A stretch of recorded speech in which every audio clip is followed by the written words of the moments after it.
একার আছে, তার নিচে ওইকার আছে, একারটা নিচে আর ওইকারটা হলো উপরে। উপরের অক্ষর যদি আনতে চাই তাহলে কি করতে হবে? শিফট। একটা নরমাল চাপ আর একটা শিফট চাপ। তাহলে জি চাপ দিয়ে শিফট সি যদি দেই তাহলে ওই আর ওতে কোনো বেসিক না, সরাসরি এক্স এ হলো ও, এক্স এক্স এক্স এ হলো ও। রিডা কেমনে আনলা? যেখানে রিকার আছে তাহলে এ তে রিকার, জি চাপ দিয়ে এ, জি জি চাপ দিলাম, এ নিচে আছে রিকার, এ এবিসিডি এ এ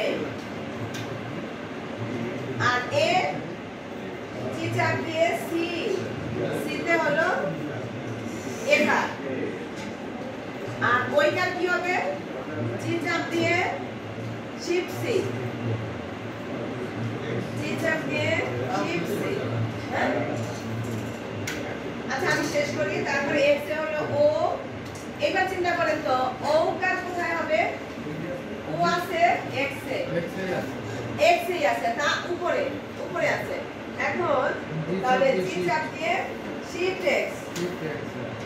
সর্বর্ণ কি কঠিন লাগছে?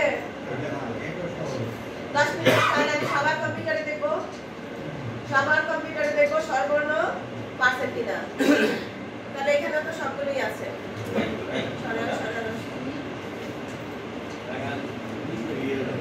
এবার কার কম্পিউটারে হচ্ছে না আমাকে বলেন, আমি পাশে আসি। ও কি হলো? ও এক্স, শুধু এক্স।